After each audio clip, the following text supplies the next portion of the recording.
दोस्तों, मैं संजय कुमार एक बार फिर से आपका ये संजय कुमार चैनल पर स्वागत करता हूं और मैं आपके लिए कुछ इम्पोर्टेंट बातें यहाँ पर लेके आया हूं, क्योंकि मुझे पता है काफ़ी बच्चों के दिमाग में, काफ़ी बच्चों के जहन में ये बातें चलती है कि आखिरकार रीट का पेपर कब होगा, रीट का सिलेबस क्या है, रीट की तैयारी कैसे करनी है। तो उसके बारे में मैं आपको कुछ यहाँ पर बातें बताने जा रहा हूँ। तो ध्यान रखना है मित्रों आपको कि सबसे पहले क्या हुआ था कि फेसबुक लाइव के जरिए माननीय शिक्षा मंत्री ने ये जानकारी दी थी कि आखिरकार रीट का सिलेबस क्या होगा।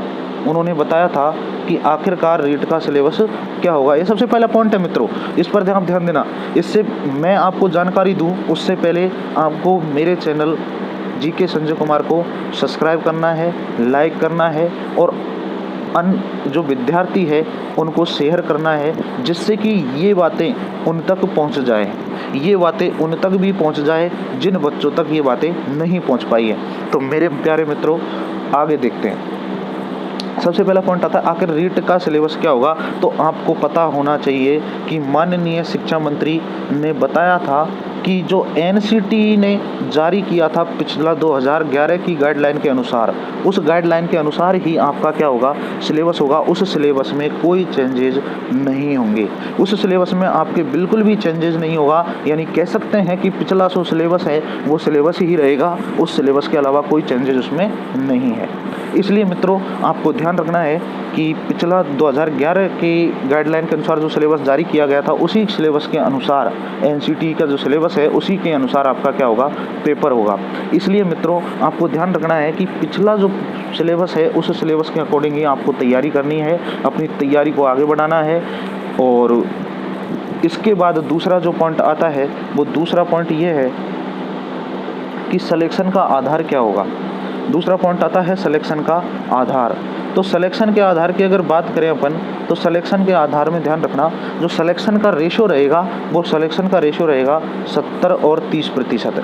क्या रहेगा, 70 और 30%। यानी कह सकते हैं कि ग्रेड 3 टीचर की पात्रता के लिए जो रेशो है वो रेशो कौन सा रह सकता है, 70 और 30%। यदि ये नहीं होगा तो दूसरी बात बताई थी माननीय शिक्षा मंत्री ने, वो दूसरी बात ये थी कि 70-30% का जो रेशो नहीं होगा, तो हो सकता है उसके अलावा कोई अलग पेपर करवाया जाए या फिर हो सकता है कुछ और डिसाइड किया जाए। यानी अपन इसके अनुसार ये कह सकते हैं कि अभी तक कुछ ऐसा डिसाइड नहीं हुआ है कि किस तरीके से सिलेक्शन का आधार रहेगा। इसलिए मित्रों आपको कंफ्यूज नहीं होना है। जैसे इसकी जानकारी हमें मिलती है सबसे पहले आपको मेरे चैनल जीके संजय कुमार के द्वारा दे दी जाएगी। यानी कि आपको इस चैनल को सब्सक्राइब करना है, जिससे कि महत्वपूर्ण जानकारी जो है वो आप तक पहुंच जाए। अगली बात आपको जो बताने जा रहा हूँ वो ये है कि आखिरकार परीक्षा होंगी कब, आखिरकार जो परीक्षा है वो कब होंगी। तो आपको पता है कि माननीय शिक्षा मंत्री ने जब ये बात बताई थी तो उस वक्त 2 अगस्त को माई मिस्टेक उन्होंने बोल दिया था 2 सितंबर, उन्होंने बोल दिया था 2 सितंबर, उन्होंने 2 अगस्त की जगह 2 सितंबर बोल दिया था। इसलिए आपको उस चीज़ को ध्यान नहीं रखना है और उस चीज़ को ध्यान रखते हुए आप अपनी मिस्टेक नहीं करनी है आपको भी। तो ध्यान रखना है जो पेपर होगा, जो वो उन्होंने बताया कि पिछली जो डेट है उस डेट में कोई तब्दीली नहीं की गई है। पिछली डेट जो थी वो पिछली डेट कौन सी थी, वो पिछली डेट थी 2 अगस्त। यानी कौन सी थी, 2 अगस्त। इसलिए लेकिन उससे पहले आपको ध्यान रखना है कि माननीय शिक्षा मंत्री ने ये भी बताया है कि 3 महीने का समय भी आपको दिया जाएगा। जब नोटिफिकेशन डाल दिया जाएगा आपसे पेपर जो फॉर्म अप्लाई करवाए जाएंगे, तब आपको 3 महीने का टाइम दिया जाएगा तैयारी के लिए। तो ध्यान रखना है आपको, जो 3 महीने का समय आपको दिया जाएगा तो उस 3 महीने के अनुसार अगर अपन बात करें तो 3 मई को लॉकडाउन अपन का क्या करने वाले हैं, ओपन हो सकता है आगे बढ़ेगा तो उसके अनुसार ही दूसरी डेट मिलेगी। लेकिन 3 मई के बाद अगर 4 मई को भी आपको नोटिफिकेशन जारी करते हैं तो 4 मई के बाद आता है 5 जून और 5 जून के बाद आता है 4 जून और 4 जून के बाद आता है 4 जुलाई और 4 जुलाई के बाद आता है 4 अगस्त। यानी कि 4 मई, 4 जून 4 जुलाई, 4 अगस्त, यानी ये डेट तो निकल गई। इसका मतलब इसके अकॉर्डिंग अपन मान सकते हैं कि 2 अगस्त को तो एग्ज़ाम नहीं होगी। 2 अगस्त को तो किसी भी हालत में एग्ज़ाम नहीं होगी। तो मित्रों, आपको ध्यान रखना है कि 2 अगस्त को एग्ज़ाम इसके अकॉर्डिंग नहीं होगी, बट जब भी नोटिफिकेशन आपको डाल दिया जाएगा उस वक्त आपको 3 महीने का समय मिलेगा तैयारी के लिए। यानी माननीय शिक्षा मंत्री ने कहा है कि जितने भी जो स्टूडेंट है, जो विद्यार्थी है, उन्होंने कोचिंग संस्थानों में अपनी फ़ीस जमा करवाई और उन फ़ीस के कारण फ़ीस जो जमा करवाई है उसका मैटर उन तक नहीं मिल पाया है। लेकिन वो आशा करते हैं कि कुछ जो यूट्यूबर हैं, यूट्यूब पर जो ऑनलाइन क्लासेज चला रहे हैं, उस हिसाब से आपको पढ़ना है, अपनी पढ़ाई को जारी रखना है। और मेरे सभी मित्रों से मेरा ये अनुरोध है कि मैं हर संभव प्रयास में रहता हूँ कि आपको नई नई जानकारियाँ यहाँ पर प्रोवाइड करवाऊँ। आगे भी आपको करवाता रहूँगा। और मैं आपसे फिर से एक बार निवेदन करता हूँ कि चैनल को सब्सक्राइब करें, और सब्सक्राइब करें, पसंद आए तो इसको आगे शेयर भी करें, जिससे कि आपको जो मिली हुई जानकारी है उसके साथ साथ ही अन्य जो विद्यार्थी हैं उन विद्यार्थियों तक भी ये जानकारी पहुँचे। और इससे जस्ट बाद ही अभी आपको मैं एक वीडियो भी मिलेगा, उसको भी आपको देखना है, सुनना है, जिससे कि आपको पता चल जाएगा कि रियलिटी क्या है। क्योंकि कोई भी बात करनी होती है प्रूफ के साथ करनी होती है, ऐसे ही अफवाह नहीं उड़ानी है। क्योंकि बहुत से विद्यार्थी भी होते हैं और बहुत से कुछ टीचर्स भी होते हैं, मैं सबका नाम नहीं लूँगा, क्योंकि 100% में से 10% टीचर्स ऐसे होते हैं जो कि अफवाह उड़ा देते हैं इस चीज़ की कि भाई आपकी एग्ज़ाम तब होगी और जब होगी। इसका कोई फिक्स नहीं है। जो भी बात है वो आपको बता दी गई है। 2 अगस्त अभी तक उसमें कोई चेंजेस नहीं हुआ है, और यदि लॉकडाउन की तिथि बढ़ेगी तो उसके अनुसार ही दूसरी डेट आपको दी जाएगी। और जैसे ही दूसरी डेट का अनाउंस होगा सबसे पहले आपको मेरे चैनल पे मिलेगा। इस चीज़ का आपको ध्यान रखना है। और मित्रों, अपनी पढ़ाई को जारी रखना है। और GK Sanjay Kumar online channel पर आपको जीके के बारे में सारी सब्जेक्ट की जीके मिल जाएगी, जिसमें आपको भारत की आर्ट, कल्चर एंड हिस्ट्री मिल जाएगी और ज्योग्राफी भी मिल जाएगी। साथ में ही आपको राजस्थान की art, culture and history, geography भी मिल जाएगी। तो मित्रों, मेरा वापस आपसे अनुरोध है कि आप इस चैनल को सब्सक्राइब करें, लाइक करें और शेयर करें। धन्यवाद। रीट के लिए काफी बातें आ रही हैं।